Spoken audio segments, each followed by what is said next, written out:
अंगर फोड़ मरसाठी बने की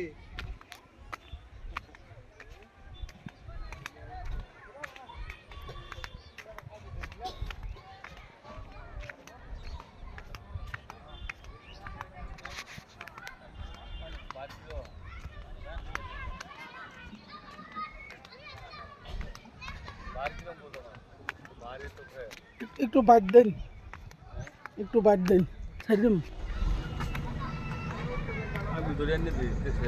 আনি দিন।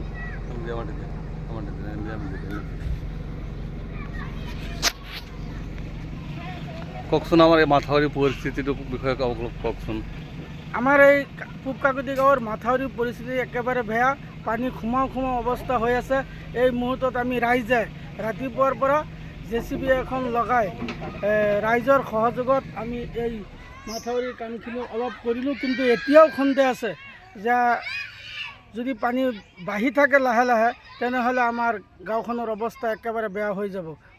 পৰিতাপৰ বিষয় এই যে প্ৰায় 2020 চনৰ পৰাই আমাৰ এই মাথাউৰিৰ অৱস্থা এনেকুৱা দুৰ্গতি অৱস্থা হৈ আছে, কিন্তু আজিলৈকে পঞ্চায়তৰ ফালৰ পৰাই হওক, MLAৰ ফালৰ পৰাই হওক বা জলসম্পদ বিভাগৰ ফালৰ পৰাই হওক কোনো ধৰণৰ ব্যৱস্থা লোৱা নাই। এতিয়া আমি গোটেই কাকতি গাঁৱৰ ৰাইজ আতংকিত হৈ আছোঁ, কোন মুহূৰ্তৰ সময়ত আমাৰ অঞ্চলখন পানীৰ তলত ডুব যাব এই চিন্তাত ৰাইজে হতবাক হৈ আছে। গতিকে মই বৰ্তমান MLA মহোদয় তথা চক্ৰ বিষয়া মহোদয়ক আমি ৰাইজৰ ফালৰ পৰা অনুৰোধ জনাইছোঁ যে অতি সোনকালে আমাৰ এই মাথাউৰিৰ ব্যৱস্থা কৰি দিব বুলি আশা ৰাখিলোঁ।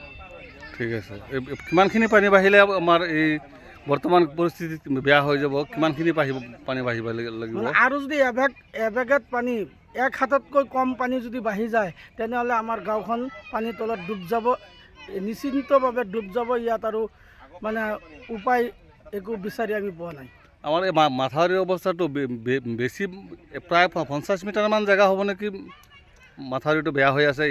প্ৰায় 70 মিটাৰমান জেগা মাথাউৰি বেয়া হৈ আছে। এই মাথাউৰিখিনি যদি বল্ডাৰ দি কাম কৰাই আমাৰ নিশ্চয় গাঁওখন এই কবলৰ পৰা গাঁওখন বাচিব।